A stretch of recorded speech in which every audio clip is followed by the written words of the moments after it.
Doncs, bueno, crec que és una que hauríem consultar entre tots, no? Jo crec que ha sigut molt bona la resposta que ha tingut el treball dels germanes. Primer, per part de crítica, que és un punt important perquè quan els mitjans de ressenyen és molt més fàcil arribar al públic, i després perquè ens ha permès per primera vegada estar en escenaris que desitjàvem estar i que volíem estar, no? No sé què penseu la resta. Sí, com que els objectius que teníem pensats i teníem marcats els hem pogut aconseguir.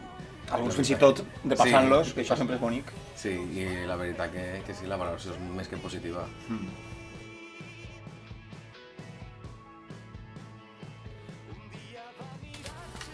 Doncs, vinga, va, que parlo un altre, esta volta. Bueno, encara estem ahí, no? Però jo crec que hem tingut moltes aventures, no?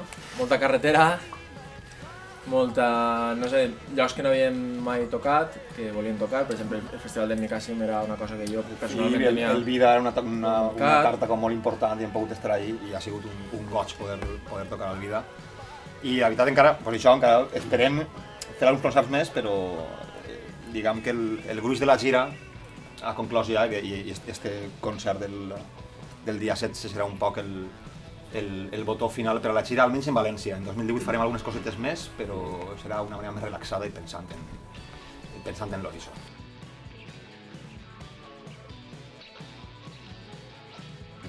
Doncs això va ser una injecció d'heroïna pura en vena, no? Moralina, tio. Va ser, a més, allà el mateix film, no? Després de tocar, no? Sí, era com una roda de premsa de la valoració del festival.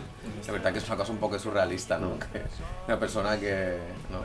Sí, el magnate del rock. El magnate del film, no? Sí, en cap moment esperaven que el nostre nom isquera per ahí, més enllà de la sort de poder tocar un horari, diguem, de la nostra categoria, no? Per això va ser tot un orgull. Tot un orgull. I que ja ha tingut el valor d'alçar-se de la siesta i veure'ns. Sí. També.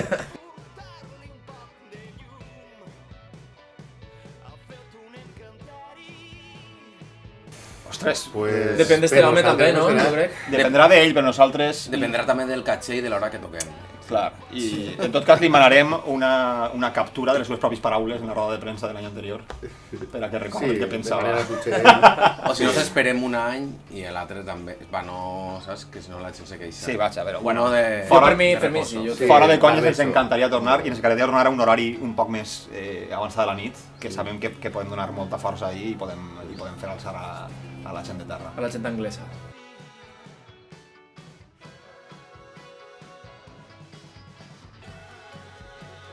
Doncs des d'un principi vam pensar que el concert de Palau, ja vam acabar la gira anterior al Palau i ja vam acabar, almenys pel que fa a València i Rodalies, la gira sí, de manera que volíem fer una cosa una mica més especial, no? Que no fos simplement una passada de repertori. I se'ns va acudir la idea de posar en valor d'alguna manera veus femenines que ens agraden o que ens resulten suggerents. Vam comptar amb les Reines Magas, perquè era, jo crec que quasi d'obligació fer-ho, perquè havíem participat en la gravació del disc, etc. I vam trucar a Soledad Vélez, a Mireia Vilar i a Marta Domingo, i en la sort de que totes van dir de seguida que sí. Així que hi estem, hem preparat un repertori ben xulo, amb alguna sorpreseta que hi haurà, més enllà de les que ja se saben, i amb moltes ganes del dijous plenar el Palau. Moltes, però moltes. Jo crec que sempre està guai tocar allí, no? Jo crec que... No? Podem fer-ho guai, no? Podem fer-ho molt bé, i a més és un goig estar en un espai com el Palau. Jo de nano he cantat el Carmina Burana en el Palau. Jo de nano en la coral he cantat el Carmina Burana, no? I el Palau estava només reservat a aquesta classe de coses. I de sobte poder estar en un espai així, doncs... Home, jo me'n recordo la primera volta que vaig anar al Palau, tindria 6 anys i vaig flipar. O sigui, era com entrar en un lloc que era un altre planeta. O sigui, espectacular. I ara poder tocar ahí... Ara la gent té que flipar veient de tu. Exacte. Jo espero que les col·laboracions donen aquest puntet, no, de que d'alguna manera s'apropien dels temes i els fan un poc diferents. Jo crec que això és guai. Nosaltres també som primers espectadors de lo que va passar. Sí, perquè a més nosaltres, ho hem dit altres voltes, no som propensos a l'assaig, ens agrada assajar de tirada els primers 15 dies abans de gravar el disc, i després ja els concerts van fent les cançons, i amb les xiques hem fet el mateix, no? Les xiques les donen les cançons, elles a saber el que estan fent, i sí que el dilluns ens ajuntarem i veurem què passa. Són xiques amb molta personalitat i segurament també s'ho duen al seu terreny i va ser una cosa molt bonica. Sí, va ser guai.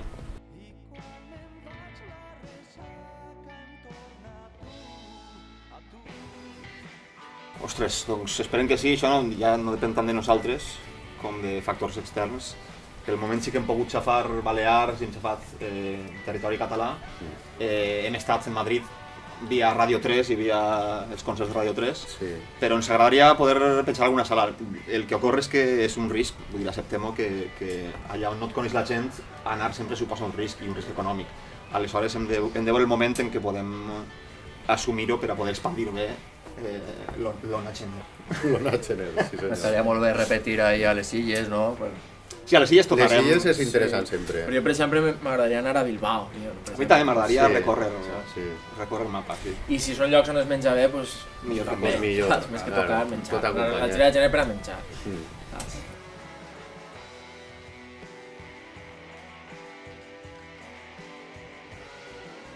Doncs és molt bona pregunta i són coses que tenim justament en la taula, que estem barallant. El que passa és que tenim el cor dividit d'alguna manera, perquè nosaltres s'hem criat en l'àlbum, no? Almenys jo, per a mi l'àlbum és fonamental i a més com a oient ho és, perquè m'he criat en els àlbums dels Beatles, els àlbums dels 60, no? Que eren àlbums que d'alguna manera tenien una textura general, una atmosfera general, però també com a compositor jo crec que a tots com a banda la suma de les col·leccions de cançons fan millors les cançons per separat, no? Perquè tiren més llum sobre algunes cançons. Sobretot en el cas de Germán és que ha sigut un treball conceptual i per tant una cançó moltes voltes tira llum sobre una altra. Això és algo a lo que no volem renunciar d'alguna manera, però també entenem que l'àlbum està morint. En fi, no sabem, de cara al proper moviment no sabem molt ben què farem, però són coses que estem barallant i tard o d'hora acabarem traient singles, pense jo, no? I traient coses més directes. Sí, però jo crec que és el que dius tu, quan traus singles cada uno molt per separat de l'altre, és molt difícil que tot tingui una cohesió, que tot parle del mateix, que tot... O sigui, inclús pots fer una d'un estil, l'altra un altre estil, però nosaltres estem pensant un concepte, estem pensant una idea i és com t'estem venent una pel·lícula. Clar, és complicat vendre-la per seqüències de soltes.